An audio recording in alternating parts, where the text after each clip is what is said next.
있었어요? 선생님 만나는 게 그냥 신나는. 너무 짠 듯이 얘기하잖아. 찌찌뽕. 아이고. 뭐 아무래도 기분이 좋습니다. 그래도. 자, 오늘 복습 먼저 합시다. 네. 표정들이 갑자기 어두워지는데 그 말씀이 제일 힘들어요. 우리 반장부터 아무래도 모범을 보여야 되지 않겠어요? 네. 느헤미야가 이제 성벽을 이제 그 건설을 하려고 하는데 일단 문제는 그냥 머릿속으로 계산한 게 아니고요. 미리 답사를 다 하고 현장을 갔다가 다 본 다음에 네. 그다음에 계획을 세웠다라는 거 참 놀라운 일이 아닐 수 없습니다. 답은 어디에 네. 있다? 네. 답은 현장에 있다. 맞습니다. 그렇죠. 그리고 이제 성벽을 쌓는데 성벽의 모양이 되게 이렇게 돼 있거든요. 그래서 맨 북쪽에 양문이 있고요. 그 왼쪽에 서쪽에 옛문이 있고 그 남쪽에 분문이 있습니다. 그래서 양문은 이게 음식들을 제사 쓸 때 제사에 쓰이는 양들을 왔다 갔다 해야 되기 때문에 제사장들이 맡았고요. 그리고 이 서쪽 벽은 굉장히 길기 때문에 돈 있는 사람들, 부자들이 맡았습니다. 그리고 분문은 굉장히 그 어떤 오물이나 그 짐승들의 그게 왔다 갔다 해야 되기 목동들이 유독 거기를 많이 맡았거든요. 레갑의 후손들입니다, 이 사람들이. 우습게 생각하면 안 돼요. 네. 왜냐하면 이 레갑의 후손들이 베카게렘의 그쪽 지방이지만 그 베카게렘이 라훌 라헬이라는 이름을 좀 변했거든요. 변했지만 그 예수님 그러니까 예수님께서 이 바로 한국에 오셨을 때 세상에 오셨을 때 세상에 오실 때 목동들이 먼저 봤거든요. 그런 의미에서 CBS는 목동에 있습니다. 뭔 소리예요? 잘 나가다가. 아니 그래서 여하튼 그만큼 네. 목동이 중요하다. 거기까지만. 네. 더 나가면 제가 막 화가 날 거예요. 우리 향기 학생이 지난주 공부한 내용 중에 뭐. 저는 그 느헤미야가 이제 그 성벽을 쌓을 때 사람들을 모아야 했었잖아요. 네. 그런데 이리 오세요, 모이세요. 제가 뭐 예를 들어서 현장 답사도 미리 다 했고 한번 저와 함께 해봅시다. 이게 아니라 하나님의 선하신 손이 우리를 도울 것이다라고 이야기를 하면서 사람들을 이제 그렇게 모았어요. 그러니까는 제 힘이 아니고 우리를 항상 도와주시는 하나님이 함께할 것이다. 그러니까 정말 그 솔직한 마음이잖아요. 그러니까 저희가 세상 살아갈 때도 내가 하는 것이 아니고 우리와 함께 해주시는 하나님이 정말 도와주신다라는 그런 마음이 느헤미야의 삶 속에는 그냥 늘 있었던 것 같아요. 그러니까 그런 마음이 참 배워야 될 점이다라고 생각이 들더라고요. 아주 좋은 포인트입니다. 예, 우리 광우 학생은 지난주 공부한 내용. 네, 다 한 것 같은데요. 아무래도 그 베다게렘이 뭐 참 중요한 지방이 아닌가 하는 생각이 들면서 그 분문에 있었던 그 레갑의 후손들에 대한 얘기가 참 기억이 많이 남는 것 같습니다. 누가복음 2장에 연결된다라는 게 정말 쇼킹했거든요. 그 레갑의 후손들이 결국은 예수님을 처음 봤던 목동들의 그 후예였구나. 그리고 그 어떻게 보면은 가장 어떻게 보면 좀 세상적으로 이렇게 드러나지 않는 사람들이고 뭔가 알려지지 않았고 별로 갖춰지지 않은 사람들이지만 하나님께서 이 무너진 이 이스라엘 장막 가운데서도 가장 그냥 뭐랄까 볼품없는 이 분문 가운데 있었던 사람들을 통해서 다시 오셨던 예수 그리스도의 그 오심을 예비하게 하시는 것을 보면서 모르겠습니다. 저희 개인적으로는 예수님의 태어나심과 또 이스라엘이 이렇게 재건된 역사 속에서 언약을 따르고 살았던 사람들을 통해 그 일을 이루신 것에 대한 우리도 그 언약과 백성으로서의 삶을 잘 지켜야 되겠다.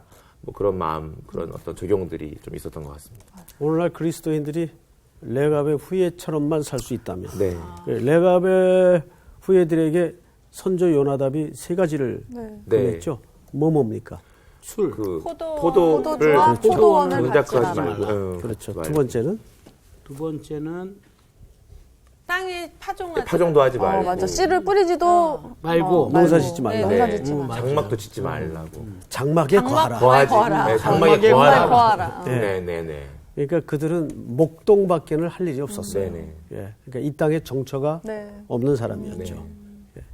그렇게 해서 훗날 아기 예수님을 메시아를 영접하고 만나는 큰 영광을 누리게 되죠. 네.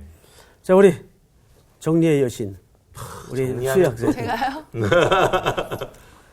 저는 뭐 내용은 앞에서 다 얘기했는데 저는 지난주 강의 들을 때 사실 마음에 왔던 게 정답은 현장에 있다 이걸 얘기하시는데 저는 그때 무슨 생각이 들었냐면 사람들이 참 내가 직접 예를 들면 그 사람을 겪어보지 않고 누가 어떻다더라는 얘기를 쉽게 막 참 옮기잖아요. 맞아요.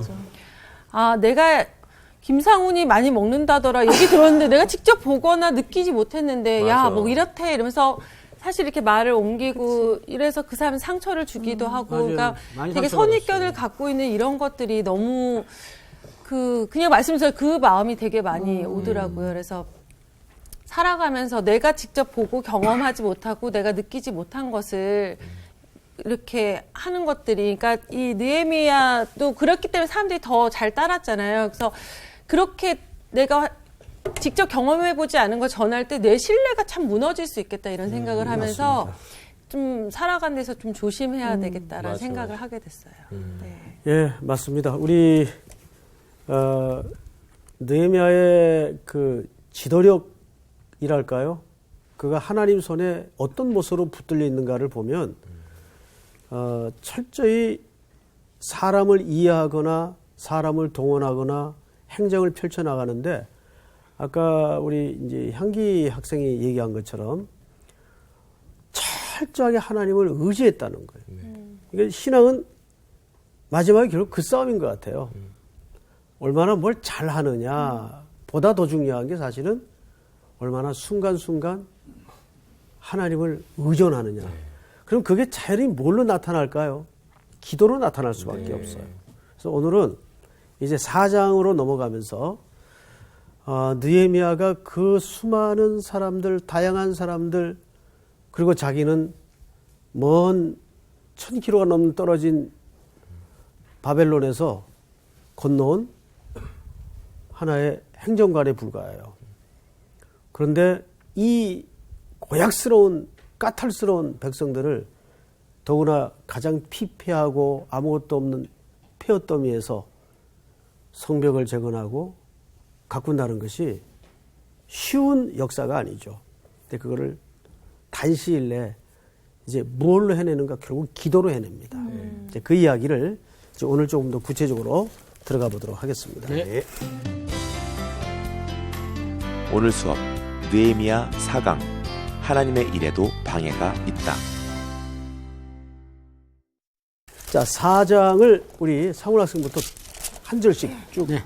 순서대로 그냥 읽으세요. 네. 6절까지.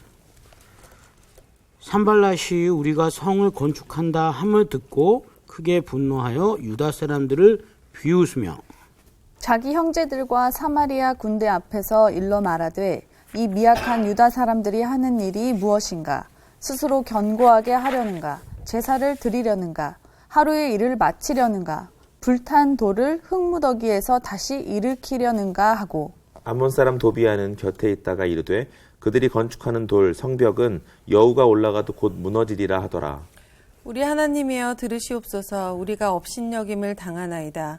원하건대 그들이 욕하는 것을 자기들의 머리에 돌리사 노략거리가 되어 이방에 사로잡히게 하시고 주 앞에서 그들의 악을 덮어두지 마시며 그들의 죄를 도말하지 마옵소서. 그들이 건축하는 자 앞에서 주를 노하시게 하였습니다 하고 이에 우리가 성을 건축하여 전부가 연결되고 높이가 절반에 이르렀으니 이는 백성이 마음들여 일을 하였습니다. 네, 거기까지만 일단 끊읍시다. 방금 그 6절에 보시면 이에 우리가 성을 건축하여 전부가 뭐가 됐다 그래 돼 있죠? 연결되고 그랬어요. 여러분 혹시 지난 챕터에서 3장에서 제일 많이 등장했던 용어나 단어가 무슨 용어인지 아세요? 미처 그걸 살펴보지 못했을 거예요. 중수하였고. 중수 옳지, 맞아요. 또 하나 중요한 반복되는 단어가 있었죠? 건축 아니 그 다음은 그렇죠. 그 다음 그 다음에 다음은 계속 그 나와요. 다음에 그 다음에 그 다음 왜냐 여기 연결되고라고 하니까 네, 그러네. 보세요. 그 다음은 처음에는 중수 하였고 중수가 고치다 이런 뜻인가요? 얘기해 드릴게요. 네. 중수 무슨 뜻인지 알아? 알아요. 뭐야? 얘기하실 거예요. 그 다음에는 성원 학생, 중수가 뭐예요? 네? 중수가. 얘기하실 건데 제가 얘기해요. 건축하고 중수하고는 히브리 단어가 틀려요. 이거 건축이라는 말이 아니고 사실은 더 단단히 보수하다. 건축하고는 의미가 좀 틀립니다. 네. 건축은 완전히 새로 짓는 걸 얘기하는 거고 네네. 이거는 무너진 것을 다시 쌓아 올리는 걸 얘기하는 거죠. 그러니까 보수하여 견고하게 하다. 견고 이런 의미가 있습니다. 자, 이 두 단어가 3장을 거의 메우고 있어요. 3장을 떠받치는 중요한 개념이에요. 그런데 그것이 4장에 넘어오면서 이제 전부 연결이 되었다 그래요. 여기서 우리가 한 가지 뭐를 깨달을 수 있냐면 하나님의 일도 정확히 똑같습니다.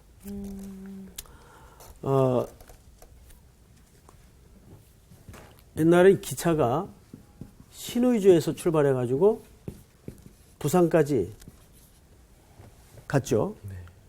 그러면 뭘 떼면서 갑니까? 석탄을 떼면서 갑니다. 석탄. 이 연기 나는 네. 기차.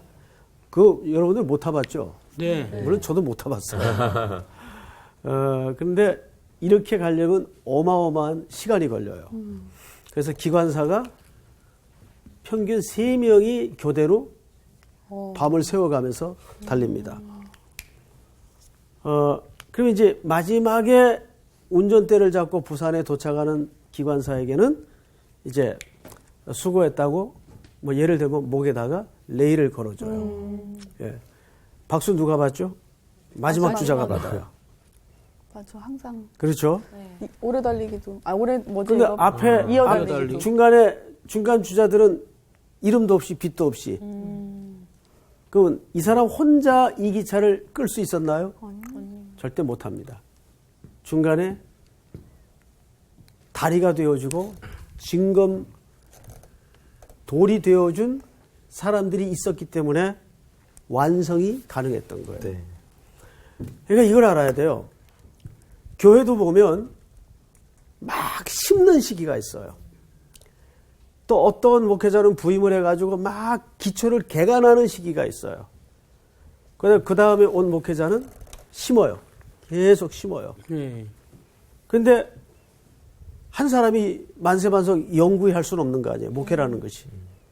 그러면 이제 그 다음에 오신 분은 그렇게 자라고 열매를 따먹어요. 그 열매를 또 보죠. 그때는 우리 영광의 시대라고 할 거예요. 그런데 그 영광의 시대로 꽃 피우기까지 심고 땅을 개간한 고난과 눈물의 시간이 있었기 때문에 그게 가능한 거예요. 그런데 항상 우리는 뭘 잊어버리죠? 뿌리를 잊어버려요. 뿌리를. 항상 시각에서 놓치죠. 안 보이니까.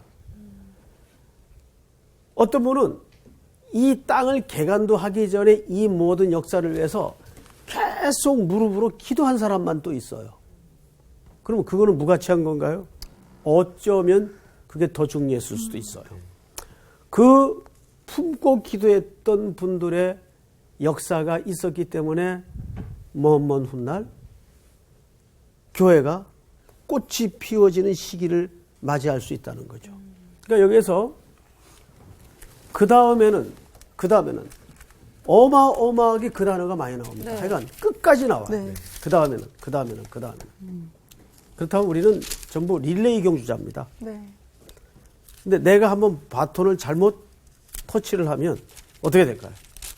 이 경주 자체가 망가지는 거예요. 그래서 항상 나는 일정 구간을 책임 맡았어요. 이 구간 동안 바톤 터치를 잘 하고 그걸 손에 쥔 다음에 다음 주자까지 전달을 해줘야 돼요. 바울이 그 얘기를 어떻게 했습니까? 믿음을 지켰다라고 얘기합니다. 그 믿음을 지켰다라는 말은 자기가 맡은 것을 잘 달렸다 그 말이에요. 그 바울이 맡은 그리고 바울에게 맡겨진 유일한 건 뭐겠어요? 그 믿음이라는 말은 뭐 믿습니다 그런 믿음이 아니고 유일한 위탁무이라는 뜻이거든요. 바울이 그 얘기를 여기서 하는 겁니다. 자, 그러면 이제 오늘 그렇게 해서 다 어느 정도 연결이 되고 이제 높이만 남았어요. 이제 쌓아가는데 제가 그 친하게 참 가까이 지내는 친구 설교를 가끔 들어요. 참 은혜를 받고 하는데 그 친구가 설교를 하다가 예를 하나 들더라고요. 어느 정형외과 의사인데 정형외과는 보통 이 뼈에 관해서 뭐 네. 무릎 관절 닳고 어디 부러지고 그러면 이제 고쳐 드리는 분이죠. 그러다 보니까 이제 연로하신 분들이 많이 온대요. 근데 그 환자들 가운데 70까지는 할아버지 할머니들이 보통 무슨 자랑을 하냐면 나 왕년에 군대 생활에서 장군까지 됐어. 뭐 이런 거. 대법관까지 지냈어. 또 뭐 교수 생활했습니다. 뭐 이 정도면 사회에서 그래도 그저 한 뭐 5% 10% 안에 드는 분들 아니에요. 또 훌륭하게 네. 또 생활을 하셨겠고 성실했기 때문에 또 그 자리까지 갔겠죠. 여긴 70세까지 보편적인 자랑이래요. 그러다가 80이 넘어가면 자랑이 바뀐답니다. 나 지팡이 안 짚고 걸어 다녀. 나 엘리베이터 안 타고 계단 오를 수 있어. 이 단순해진다는 거예요. 네. 왜 이 얘기를 했는가 하면 사람이 그 종말을 의식하고 살 때, 이제 내 삶이 얼마 남지 않았다, 가까웠다. 이 종말을 인식하고 살 때 사람이 본질에 집중할 수 있고 단순해진다는 거예요. 아, 맞아. 네. 뭐 과거 뭐 했는가 싹 사라진다. 그렇지. 나 걸어 다닐 수 있어. 이게 보세요. 우리 그 엄마들이 아기들 자랑할 때 뭐 자랑합니까? 우리 애 걸었어. 맞아요. 예. 그거 자랑하잖아요. 그러니까 어린이는 그대로 돌아가는 거예요, 다시. 예, 어쩌면 어린아이들 유희와 삶 속에 우리가 유심히 관찰을 하면 정말 다시 우리를 깨우쳐주는 것들이 의외로 많습니다. 맞아요. 오늘 그 얘기를 이제 본문 속에서 한번 몇 가지만 살펴보도록 하겠습니다. 네. 자, 1절을 보시면 산발랏이 우리가 성을 건축한 다음을 듣고 크게 분노하여 유다 사람들을 비웃으며 자기 형제들과 사마리아 군대 앞에서 일러 말하되 이 미약한 유다 사람들이 하는 일이 무엇인가? 스스로 견고하게 하려는가? 제사를 드리려는가? 하루의 일을 마치려는가? 불탄 돌을 흙 무더기에서 다시 일으키려는가 하고 암몬 사람 도비아는 곁에 있다 그들에게 이르되 그들이 건축하는 돌 성벽은 여우가 올라가도 곧 무너지리라 하더라. 그러니까 두 사람이 지금 시비를 걸고 들어온 겁니다. 네. 한 사람은 산발라. 산발랏, 암몬 도비야. 암몬 사람 도비야. 이 두 사람은 앞에서도 한번 방해를 놨던 적이 있죠. 네. 저 사람들의 의도는 뭘까요? 유다 백성들이 성벽을 재건하면 자기들에게 정치적인 위협이 될 타격이 올까? 역전이나 불리함이 올까봐 두려워했던 겁니다. 그래서 이 백성들이 공사를 완성하기 전에 시비를 계속 거는 거예요. 자, 그런데 이 사람들의 그 비난과 조롱을 잘 검토해 보시면 뭘 건드리냐면 첫 번째가 심리적인 공격을 합니다. 네. 이런 사람이요, 재밌는 게 똑똑하고 잘난 거 필요 없어요. 사람은 기분 나쁘면 안 해요. 아, 맞습니다. 예, 맞습니다. 그렇죠? 네. 논리 이성 아무 소용없어요. 기분이 나쁘면 안 해요. 그래서 사람은 그 사람이 무엇을 말하느냐보다도 누가 얘기한 건데 이게 문제예요. 항상. 맞아. 이게 왜 그러냐면 사람이 감정적인 동물이기 때문에 그렇습니다. 그리고 관계적인 동물이기 때문에 그렇습니다. 그래서 이 도비아와 산발랏이 어디를 건드리는가 하면 심성을 건드려요. 심리적으로 공격을 하는 거예요. 근데 이거 누구의 전형적인 수법인가 하면 사실은 사탄의 수법입니다. 여러분 에베소 6장에 전신갑주 있죠? 네. 그게 전부 사실은 물리적인 표현을 했지만 우리의 정서에 관한 것입니다. 그걸 전부 건드립니다. 그래서 우리 손으로부터 하나님이 일을 놓게 만들죠. 여기에 다 교회가 지금 넘어가 있어요. 교회에서도 사실 뭐 복잡한 것 같지만 벌어져 있는 일 보면 별거 아니에요. 네.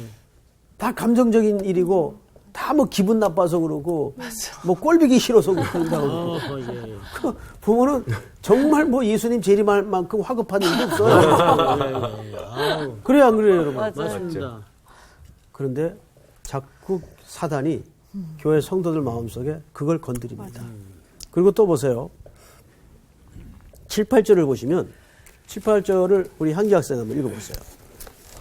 산발락과 도비아와 아라비아 사람들과 암몬 사람들과 아스돗 사람들이 예루살렘 성이 중수되어 그 허물어진 틈이 메꾸어져 간다 함을 듣고 심히 분노하여 다 함께 꾀하기를 예루살렘으로 가서 치고 그곳을 요란하게 하자 하기로. 예. 이건 뭐 물리적인 공격이죠. 심리적인 공격. 그 전쟁에도 심리전이 굉장히 중요하죠. 네, 네. 이 격투기 선수들 링에 올라와서 제일 먼저 무슨 싸움 합니까? 눈싸움. 싸움. 기싸움이라고. 기싸움. 네, 기싸움. 싹 째려보죠. 맞아. 요즘은 여자들도 격투기를 하대요. 네. 피를 철철 흘리면서. 무섭게 하더라고요. 무서워요. 예. 그 막 얼굴이 다 망가졌는데도 막 싸우더라고요. 그런 경기 좀 없었으면 좋겠는데 또 목사님들이 많이 본다 그래요. 목사님들이요? 정말요? 예. 스트레스를 보시 거기서 스트레스를 푸는지. 근데 제가 볼 때 그런 경기는 안 하는 게 좋겠어요. 맞아요. 아, 너무 잔인해요. 근데 제일 먼저 기싸움을 하죠. 이게 심리전이거든요. 네. 싸움은요, 이 심리전에서 밀리면 끝납니다, 사실. 맞습니다. 예. 주먹이 안 돼요. 그 싸움꾼들 얘기를 들어보면 벌써 기세가 탁 눌리면은 그렇죠. 의욕이 꺾여버려서 싸움을 못 한답니다. 처음에 심리적으로 건드렸죠. 두 번째는 물리적으로 건드립니다. 그 결과 어떻게 됐는가? 우리 광화 학생이 한번 10절을 보세요. 유대 사람들은 이르기를 흙무더기가 아직도 많거늘 짐을 나르는 자의 힘이 다 빠졌으니 우리가 성을 건축하지 못하리라 하고 계속해서 우리의 원수들은 이르기를 그들이 알지 못하고 보지 못하는 사이에 우리가 그들 가운데 달려 들어가서 사륙하여 역사를 그치게 하리라 하고. 예. 그러니까 이 백성들이 끊임없는 방해 앞에 이제 피로 현상이 오면서 뭐가 찾아왔어요? 낙심이 찾아왔어요. 같아요. 낙심. 자, 그런데 여기서 우리는 한 사람을 주목해 볼 필요가 있어요. 이 낙심 가운데서도 한 사람을 잘 보십시다. 자, 이런 공격과 물리적인 공격과 심리적인 압박 속에서 지도자 느헤미야를 주목해 볼 필요가 있어요. 4절을 보십시다. 우리 하나님이여 들으시옵소서. 우리가 업신여김을 당하나이다. 원하건대 그들이 욕하는 것을 자기들의 머리에 돌리사 노략거리가 되어 이방에 사로잡히게 하시고 주 앞에서 그들의 악을 덮어두지 마시며 그들의 죄를 도말치 마옵소서. 그들이 건축하는 자 앞에서 주를 노하시게 하였음이니이다. 자, 뭡니까 이게? 기도입니다. 네. 이것은 정확하게 시편을 인용한 느헤미야의 기도입니다. 여러분 이 정도 되면 같이 맞서고 싶은 마음이 들지 않을까요? 그렇죠. 힘도 그죠? 있는데. 네. 되게 유치하게 그러니까. 시비 걸어. 아유 뭐 여우가 올라가도 올라가. 무너질 것 같아 막 이러면서. 그런데 느헤미야는 그때 전략을 기도로 바꿔요. 이건 저도 잘 안 되는 부분이거든요. 저도 이 진짜 목사로 사니까 아주 등신인 줄 아나 봐. 아이고. 내가 이러고 있으면 안 되지. 그러니까 가만히 있으니까 가만히로 보이나 봐 이렇게. 보자 하니까 보자 이러고. 뭐라 그랬어요? 그 유혹이 얼마나 커요. 맞아요. 그거는 우리 그리스도인들이면 누구나 일상에서 겪는 유혹이고 시험일 거예요. 근데 그때 무릎을 꿇을 수 있다면 예? 이게 쉽지 않죠. 그러니까 진짜 내공이 보통이 아니에요. 네. 진짜. 결국 이거예요. 이거를 결론 겸 외우고 가세요. 네. 최고의 전략은 기도. 기도. 맞아. 논리적으로 대응하고 우리도 심리전 해. 우리도 총칼 들고 나가. 물론 그래야 될 경우가 있겠죠. 그러나 먼저 느헤미야는 무릎을 꿇습니다. 하나님. 그러니까 이 모든 상황을 누구에게 신원하는 거죠? 하나님. 하나님께 신원하는 거예요. 우리 앞서 시간에 같은 결과가 나올지라도 기도 한 자와 기도 안 한 자의 결론은 어떻게 다르다고 그랬습니까? 한 자. 네. 어떻게 다르다? 기도를 한 사람은 그 결과가 나왔을 때 이게 하나님이 나에게 이렇게 해주셨다라는 그 마음이 드는데 기도를 안 하고 한 사람은 우연히 된 거로 생각할 수 있습니다. 그렇죠. 뭐가 진짜 영적인 복이에요. 첫 번째 전자가 영적인 그렇죠. 복. 네. 예. 이것이 하나님이 이루어진 하나님께서 이루어 주신 것이구나를 네. 내 신앙의 눈금으로 가질 수 있는 자가 은혜를 입은 자죠. 이건 굉장히 중요한 문제입니다. 그러니까 느헤미야는 이런 수많은 공세 앞에 기도가 전략이었어요. 여러분 어떠세요? 기도를 전략 삼을 수 있겠습니까? 과목학생. 아멘. 노력은 계속 그래야죠. 그러려고 늘 노력하는데, 그죠? 근데 우리는 내가 뭔가 디펜스에 나가는 게 더 믿음직스러워 보이고 더 확실하게 느껴진다는 데 문제가 있어요. 네. 기도만 하고 있으면 뭔가 내 자신이 수상해. 이래가지고 되겠나? 아닙니다. 맨 위에 글 다시 한번 하십시다. 시작. 최고의 전략은 기도. 뒤집어 얘기하면 기도는 최고의 전략이다. 믿습니까? 아멘. 아멘. 네. 자, 또 성경을 한번 보십시다.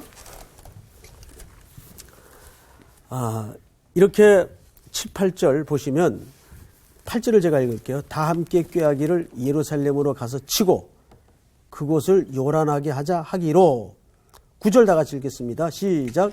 우리가 우리 하나님께 기도하며 그들로 말미암아 파수꾼을 두어 주야로 방비하는데 물리적인 공격 앞에서도 그들은 뭘 또 얘기하죠? 우리가 기도하자. 이거는 누구의 샘플을 본 것일까요? 느헤미야. 지도자가 기도하니까. 네. 지도자가 기도 안 하는데 백성들이 이렇게 의욕을 가질 수가 없죠. 항상 지도자가 먼저 무릎을 꿇으면, 그러니까 집에서도 엄마들 애들한테 공부해라 그런 말할 필요 없어요. 책을 보고 앉아. 먼저 TV 끄고 엄마가 먼저 책 펴고 앉아서 분위기 잡으면 애들은 따라합니다. 정말이에요. 엄마가 책은 하나도 안 읽고 맨날 핸드폰만 보고 있는. 스마트폰만 들여다보고 나의 목자는 스마트폰이 있고 아이고, 싶어. 나의 최고의 전략은 스마트폰에 있고. 이러고 있으면 애들이 똑같이 한단 말이에요.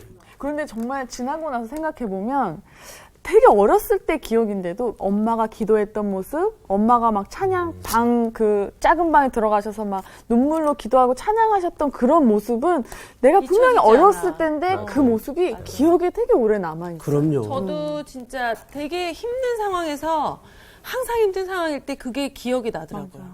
네, 그 기도했던 소리, 그 모습이 제가 이렇게 딱 갈림길에 왔을 때는 희한하게 그런 부모님의 그 모습이 생각이 나요. 이 네. 두 사람은 큰 복인 줄 아세요. 네. 그래도 부모에 대한 그런 추억과 기억을 갖고 있다는 거는 부모님 훌륭한 분입니다. 어떤 분인지 몰라도 자녀들에게 그런 영상을 남겼다는 거는. 근데 뭐 이렇게 성사학당 보는 시청자들이 안 그러시겠지만은 되게 요즘 엄마들이 뭐 누워서도 스마트폰, 잠자기 전에도 스마트폰 가지고 헤어나질 못해요. 그리고 일어나 앉으면 TV 앞에 앉아 있고, 뭐 태양에 뭐가 어쨌니, 태양에. 그건 잘 뭐 모르겠는데. 씨 뭐가 어쨌니, 뭐 네. 그랬지 말입니다. 네. 그 드라마 제목들 있죠. 왜? 네. 그 다시 우리 기독교 가정이 이 사회의 맑은 샘터가 되기 위해서는 영원한 말씀인 성경책이 있잖아요. 네. 토라. 하나님의 말씀을 자녀들에게 읽히는 게 아니라 자기가 먼저 읽으면 네. 다 따라하게 돼 있어요. 네. 자, 또 보십시다. 성경을. 네. 11절. 우리의 원수들은 이르기를 그들이 알지 못하고 보지 못하는 사이에 우리가 그들 가운데 달려 들어가서 사륙하여 역사를 그치게 하리라 하고 12절 다 같이 시작. 그 원수들의 근처에 거주하는 유다 사람들도 그 각처에서 와서 10번이나 우리에게 말하기를 너희가 우리에게로 와야 하리라 하기로. 내가 성벽 뒤에 낮고 넓은 곳에 백성이 그들의 종족을 따라 칼과 창과 활을 가지고 서 있게 하고 14절 다 같이 시작. 내가 돌아본 후에 일어나서 귀족들과 민장들과 남은 백성에게 말하기를 너희는 그들을 두려워하지 말고 지극히 크시고 두려우신 주를 기억하고 너희 형제와 자녀와 아내와 집을 위하여 싸우라 하였느니라. 이 놀라운 게 지난 서론 시간에도 말씀을 드렸지만은 느헤미야는 정말 기도만 하는 사람이 아니었어요. 자기가 기도한 대로 우리가 이런 게 있어요. 기도를 했으면 그 기도한 내용을 믿어야 되는데 그건 또 달라. 또 따로 기도만 한 거예요. 그냥. 자기 기도한 내용을 안 믿어요. 그리고 이제 또 어떡하냐 그러고 걱정하고 앉았고 회의하고 앉았고 그래요. 그런데 느헤미야는 자기가 신실하신 하나님을 향하여 기도한 만큼 거기에 대해서 뭐예요? 나가 싸우자. 하나님이 우리에게 이 승리를 담보하셨다. 자, 도비아와 산발랏은 지금 어떤 조롱을 하고 있는가 하면 정말 아까 누군가 얘기했죠. 유치한. 야, 그거 어떻게 지키냐. 여우가 올라가도. 그런데 성경이 너무너무 웃기는 게, 자, 한 군데 진짜 너무너무 웃기는 장면 하나 유치한 보여드릴게요. 장면이 있어요? 예. 느헤미야 12장을 열어보세요. 12장이요. 예, 12장. 12장. 12장을 열어놓으시고 네. 좀 저를 보세요. 이 12장은 뭐 하는 장면인가 하면 우여곡절 끝에 성벽이 다 재건이 됐어요. 네. 그럼 이제 뭐 해야 되죠? 소위 헌당. 네. 헌당식을 해야 돼요. 네. 이 헌당식 장면이에요. 헌당을 하는데 네. 느헤미야가 백성들에게 뭘 시키냐 하면 31절을 우리 저기 수희 학생 한번 읽어보세요.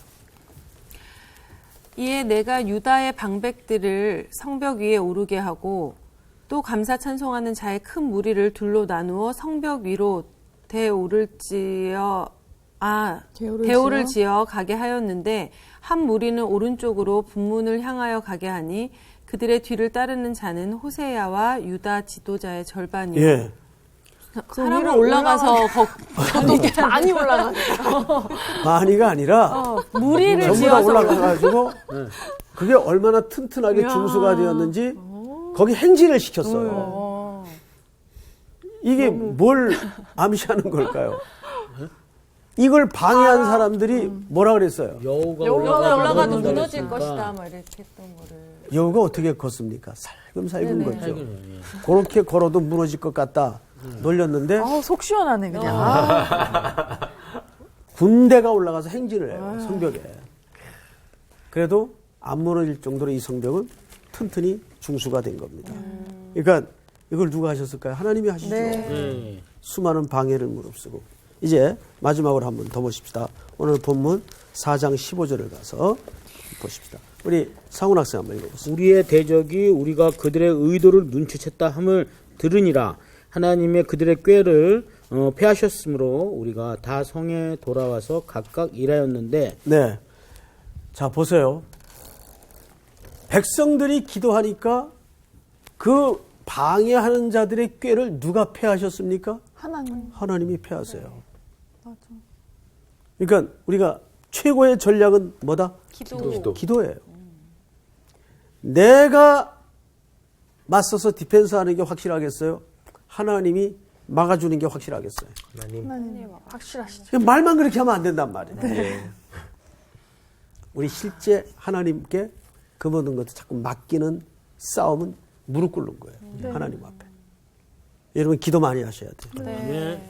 시대가 그런 기도를 더욱 요구하는 지금 시대입니다. 왜?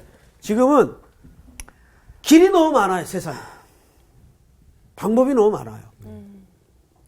그리고 아주 세밀한 통계와 확률을 따라서 정보들이 들어와요. 그러니까 그게 우리 관점을 자꾸 해칩니다. 자꾸 분산시켜요. 이제 하나님을 믿기에 점점 어려운 시대가 되어가고 있어요. 자, 이제 16절을 좀 보십시다. 그때로부터 내 수하 사람들의 절반은 일하고 절반은 갑옷을 입고 창과 방패와 활을 가졌고 민장은 유다 온 족속의 뒤에 있었으며 17절 시작. 성을 건축하는 자와 짐을 나르는 자는 다 각각 한 손으로 일을 하며 한 손에는 병기를 잡았는데. 예, 재밌죠?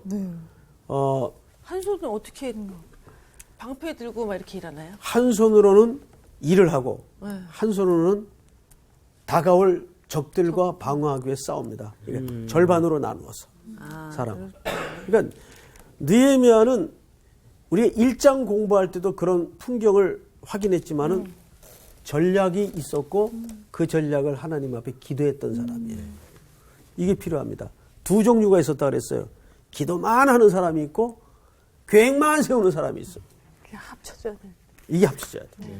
오늘 여기서 그 모델을 보지 않습니까? 네. 자, 이제 마지막으로 20절을 한번 같이 읽어볼까요? 20절. 다 같이. 시작. 너희는 어디서든지 나팔 소리를 듣거든 그리로 모여서 우리에게로 나아오라. 우리 하나님이 우리를 위하여 싸우시리라 하였느니라. 아멘. 네. 최고의 창조적인 전략, 기도입니다. 그래서 이 신앙과 믿음으로, 그러니까 돈이 있고 무기가 갖추고 전략이 있다고 성벽이 재건되는 게 아니고 사실은 그것은 하나의 하나님이 사용한 수단에 불과했고 백성들의 뭘로 이걸 지은 겁니까? 믿음으로. 믿음으로 건축을 한 거예요. 무슨 일을 하든지 기도 없으면 그건 사람의 일이 되고 기도하면 하나님의 일이 됩니다. 그러니까 정확해요. 오늘 결론. 기도하면 누구 일이 돼요? 하나님의 그런데 이 기도가 없으면 사람의 사람의 일입니다.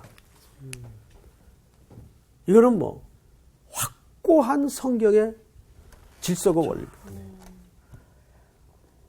그러니까 우리가 기도의 중요성에 대해서 새삼 각인을 해야 되겠죠. 아, 정말 내가 되어진 일도 있어요. 기도 없이. 근데 결국은 무슨 일이 되었어요? 사람의 일이 된 거예요. 우리가 심지어는 설교도 그래요. 설교도 이렇게 들어보면 우리 이제 뭐 저도 설교를 평생 해왔지만은 자기가 준비한 설교가 있어요. 근데 어떤 설교는 하나님이 정말 주신 설교가 있어요. 그 차이가 명백하게 어디서 갈라지냐면 얼마나 기도로 이걸 버무렸는가. 기도, 하나님이 은혜를 구했는가. 그래서 내가 준비한 설교가 있고 하나님이 부어주시는 설교가 있어요. 찬양도 마찬가지가 되겠죠. 댄싱도 마찬가지죠. 성령께 붙들려서 춤이 나오는 것과 자기의 육신적인 몸부림으로 나오는 댄싱과 노래가 다 달라요. 교회 모든 사역이 그렇습니다. 기도하면 누구의 일이 돼요? 하나님의. 기도 안 하면 사람이. 오늘 공부는 여기서 끝. 수고하셨습니다. 감사합니다.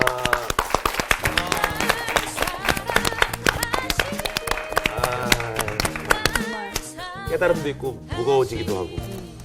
근데 기도를 한다고 했는데 뭔가 이 느헤미야를 보면 느헤미야 진짜 확신에 차 있잖아요. 근데 기도를 한다고 했는데도 뭔가 불안함이 있는 건 제대로 기도를 안 한 거란 생각이 들었어요. 그렇죠. 그리고 또 때로는 기도하면서 그 안에서 계획을 짜라고 하는데 어떨 땐 기도해놓고 내 계획, 하면서 그치? 계획은 따로, 기도 따로. 약간 별개로 한 때도 있는 것 같아요. 많지. 그리고 제일 화가 나는 거는 이렇게 뭔가 유치하게 이렇게 건드리는 부분들에 대해서 우리가 너무 쉽게 넘어가지. 너무 쉽게 넘어가고 너무 나도 쉽게 유치하게 좌절하고. 찾고 막 복수하고 싶고. 오히려 계획을 따라 기도해야 되는데 분노한 거에 좌절할 때가 너무 많은데 그게 제일 참 화나는 일인 것 같아요. 그것 또한 하나님한테 기도 드려야 되는 거. 고린도 그 후서의 13장의 사랑장에 보면 네. 오래 참음이라는 말이 굉장히 사람들이 별거 아닌 거라고 생각을 많이 하는데 오래 참을수록 사실은 그 인내에서 그 사람을 뭐라고 그러지? 언제 얘기할까? 그래서 참아야 돼요. 그렇지. 우리 우리가 참지 못하는 거에 있어서 오래 참지 내가 못하는 실수를 많이 하고 네네. 참을수록 실수를 안 하는 거야. 그러니까 우리 그 기도도 솔직히 참아야지 기도를 할 수 있는 거 아니야. 자, 그럼 우리 마지막으로 한번 외쳐볼까요? 뭐라고? 최고의 전략은 기도! 자, 기도합시다. 이번 주 퀴즈입니다. 잠언에서 게으른 자와 비교하기 위해 언급되는 곤충은 무엇인가요? 1번 매미, 2번 배짱이, 3번 개미. 정답을 아시는 분은 CBS 성사학당 홈페이지에 정답을 올려주시거나 우편으로 보내주시면 됩니다. 보내실 곳은 서울특별시 양천구 목동 서로 159-1 CBS 성사학당 담당자 앞입니다. 연락처를 꼭 남겨주세요. 선정되신 분들에게는 대한성서공회에서 성경, 송태근 선생님의 쾌도남마 다니엘서, 신우인 선생님의 땅과 하늘의 갈림길에서, 김기석 선생님의 광야에서 길을 묻다, 말씀의 빗속을 거닐다, 김인환 선생님의 처음 만나는 예수님, 성경 통독을 위한 최고의 자습서 성경 2.0 가운데 하나를 드립니다.